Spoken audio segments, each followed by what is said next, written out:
नमस्कार। आज म बागद्वार कसरी जान सकिन्छ भन्ने बारे जानकारी दिनेछु। सबसे पहिला बिहानै 6 बजे काठमाडौँ मलको छेउमा भएको बस पार्कदेखि बुढा नीलकण्ठ जाने बसमा चढ्नुपर्छ। ल अब हामी बुढा नीलकण्ठ बस पार्कमा आइपुग्यौँ।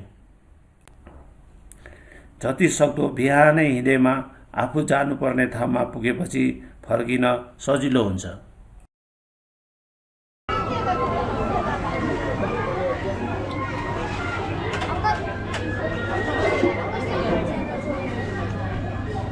ल अब हामी बुढा नीलकण्ठमा गाडी अब झरेपछि अब हाम्रो यहाँ नास्ताको प्रोग्राम छ। ठिक छ, एकदम राम्रो छ। अब त नै खानु, अब हिँड्नु पर्छ है। हामी यहाँ तयारीमा छौँ बागद्वारको लागि। ल है त आज उहाँ पुगेर फर्किँदा 5-6 बजी लाग्छ होला है। होइन बागद्वार ओके बाई।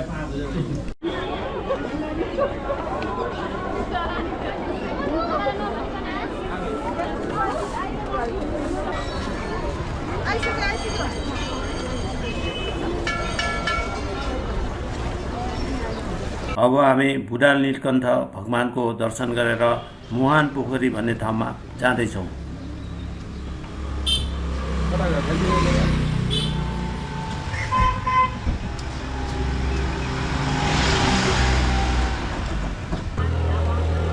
भाइ के नास्ता लिन थाले? मलाई यसो बाटोमा इमर्जेन्सी पऱ्यो भने त्यसको लागि पानी, त्यसको लागि बिस्कुट। ल आज नयाँ वर्षको बागद्वार मेला छ अरे।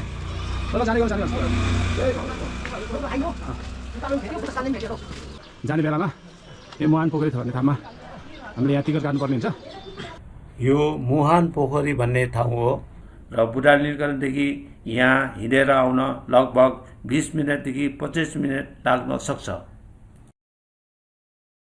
सक्दो बिहानको 9 बजेदेखि 10 बजे भित्रै तपाईहरू यस शिवपुरी नागार्जुन राष्ट्रिय निकुञ्जमा 100 रुपियाँको टिकट काटेर भित्र पसिसकेको हुनुपर्छ।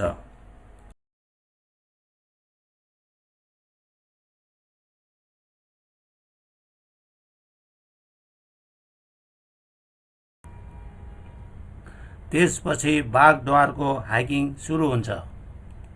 बिहानको 9 बजे हिँडेको लगभग 3-4 घण्टा हिँडेपछि बागद्वार पुग्न 1-2 बज्न सक्छ र मुहान पोखरी फर्किँदा बेलुकाको 5-6 बज्न सक्छ, नत्र ढिलो भएमा रातिको 7-8 पनि बज्न सक्छ।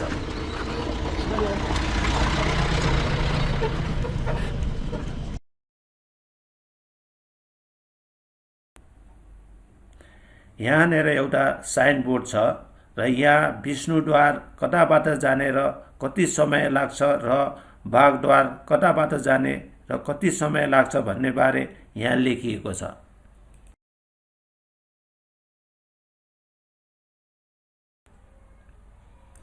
बागद्वार जान 3 घण्टा साइनबोर्डमा लेखे पनि तपाईहरूको हिँडाइमा भर पर्ने हुँदा लगभग 4 घण्टा पनि लाग्न सक्छ।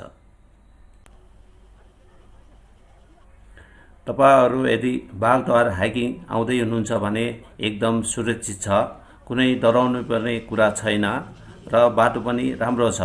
ठाउँ ठाउँमा साइनबोर्डले बागद्वार जाने बाटो भनी देखाइएको छ। शनिबारको दिन बागद्वार हाइकिङ आउनुहुन्छ भने धेरै राम्रो, तर अरू दिन पनि आउन सकिन्छ। अरू दिन आउँदा 2-3 जना साथीहरू भएर आए धेरै राम्रो।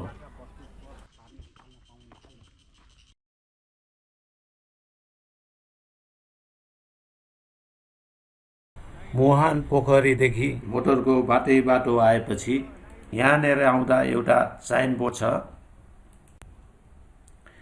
यदि मोटरको बाटो अगाडि गएमा नागी गुम्बा, सुन्दरीजल आदि जान सकिन्छ भनी लेखिएको छ।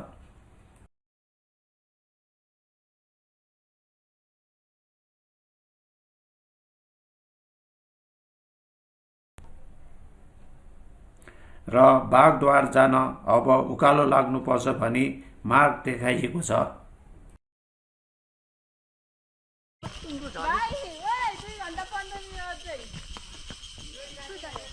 आज 2083 साल वैशाख 1 गतेको दिन हामी नयाँ वर्ष अब यता जाने भनेछ यता त होइन बागद्वार आउनको हैन? लागि हामी हिँड्दैछौँ। अब यतादेखि 3 घण्टाको यात्रा छ। यहाँ छ दाइ यता यतैबाट जाने हो यतादेखि जाने हो ल त्यता गयो भने त हराउने उता जाने ल अब हामी यता जाँदैछ ल अब यहाँ हामी त्यो अलिकति रेस्ट गरेको भाइ होइन नि तपाईँले रेस्ट गरेर लगाएर 5 मिनट जति रेस्ट भयो होइन त्यो पनि भइहाल्छ नि। त्यो रेस पनि आनन्द गर्नुपर्छ कि आज बागद्वार आएको धेरै अब जाउँ जाउँ जति रोकियो थकै लाग्छ हिँड हिँड भनेको ल नभए ल अब जानु ल पसिना भयो नि त यी।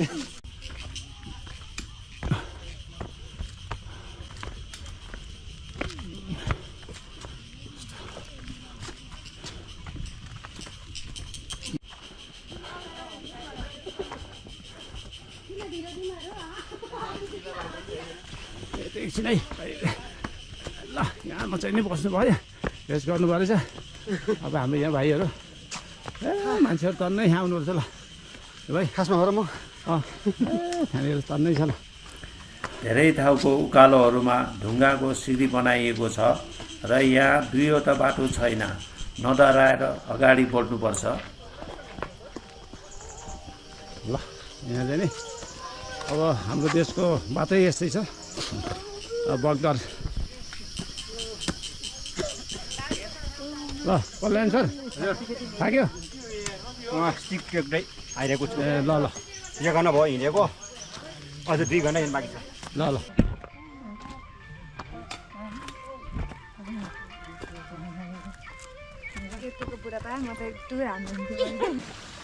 बाघको पानी होइन यो चिसो फ्रिजमा राखेको पानी जस्तै छ।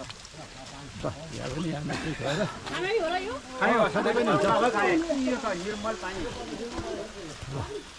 आउँदा दुईवटा बाटो आयो अब यतादेखि गएर भने सर्टकट बाटो भन्छ तर तपाईँहरू नजानु होला बाटो थाहा छैन भने त्यही भएर यतादेखि उकालो माथि जानु होला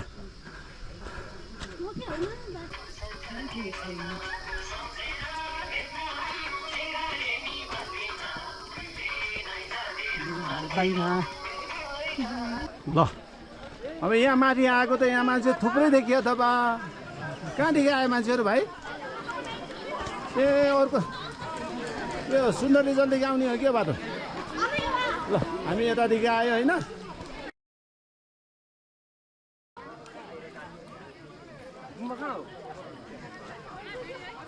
कहाँदेखि आयो बहिनीहरू अब हामी यता जाने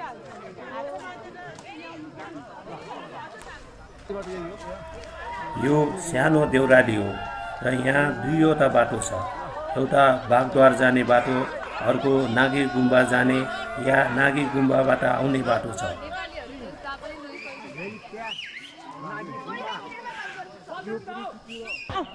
यहाँनिर एउटा यस्तो चौर जस्तो छ यहाँ चौर छ यहाँ बसेर यो नास्ता पानी खान सकिन्छ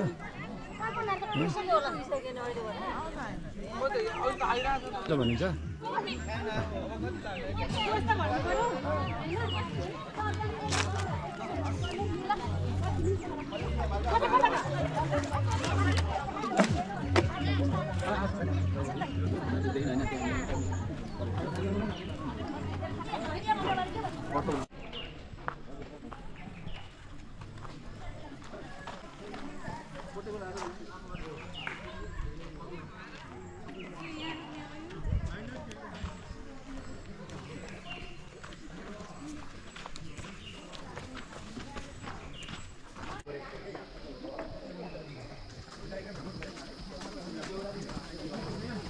भाइ के ट्राफिक जाम भयो क्या ए त्यो यहाँ खोला बर्खा टाइममा खोला बग्दो रहेछ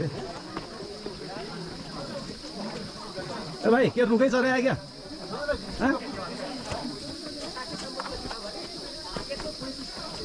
ल यहाँ चाहिँ आउँदाखेरि फेरि एउटा साइनबोर्ड छ यहाँ हाल्यो 15 देखि 20 मिनेट अब 15 देखि 20 मिनट ल है गाइस ल 15 देखि 20 मिनट ल खुसी लाग्दो कुरा ल अब हामी फेरि उकालो लाग्यो ल अब 10 मिनट भनेको छ उहाँहरूले तर आधा घन्टा लाग्छ हामीलाई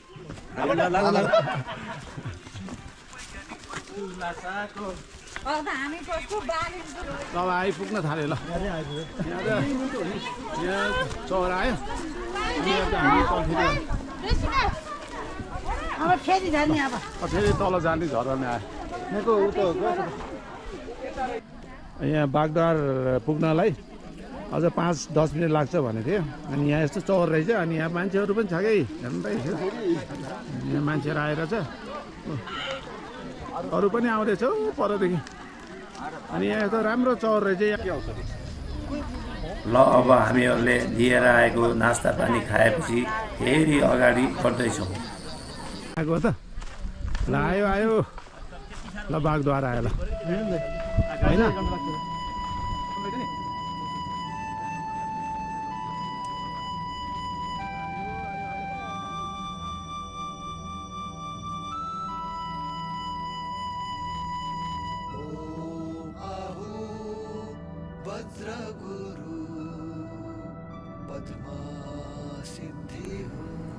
यो ठाउँलाई बागद्वार भनिन्छ।